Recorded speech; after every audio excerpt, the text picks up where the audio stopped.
Japan will release more than 1 million tons of contaminated water from the destroyed Fukushima nuclear plant into the sea, a move that China called extremely irresponsible, while South Korea summoned the Tokyo ambassador to Seoul to protest.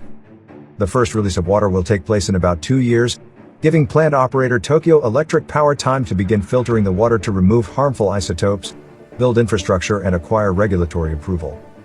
Japan has argued the water release is necessary to press ahead with the complex decommissioning of the plant after it was crippled by a 2011 earthquake and tsunami, pointing out that similarly filtered water is routinely released from nuclear plants around the world.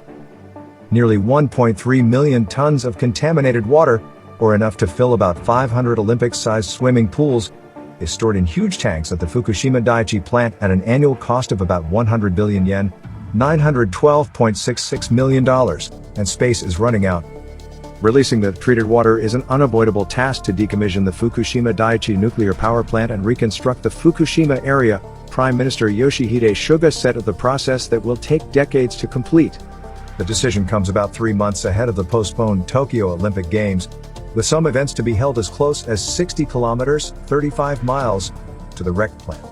Former Japanese Minister Shinzo Abe in 2013 assured the International Olympics Committee in pitching for the Games that Fukushima will never do any damage to Tokyo. Tepco plans to filter the contaminated water to remove isotopes, leaving only tritium, a radioactive isotope of hydrogen hard to separate from water.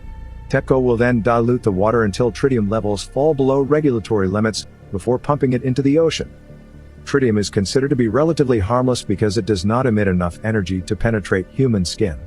Other nuclear plants around the world routinely pump water with low levels of the isotope into the ocean. The United States noted that Japan has worked closely with the International Atomic Energy Agency in its handling of the site.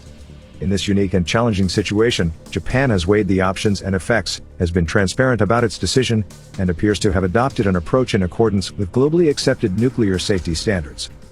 Japan's neighbors reacted strongly, however, with both China and South Korea calling for more consultation on the plan.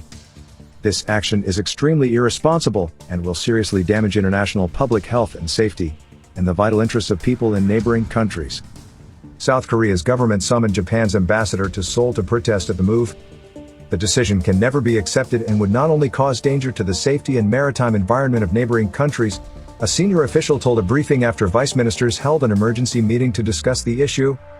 It was also made unilaterally without sufficient consultations with our country, which is the closest neighbor to Japan.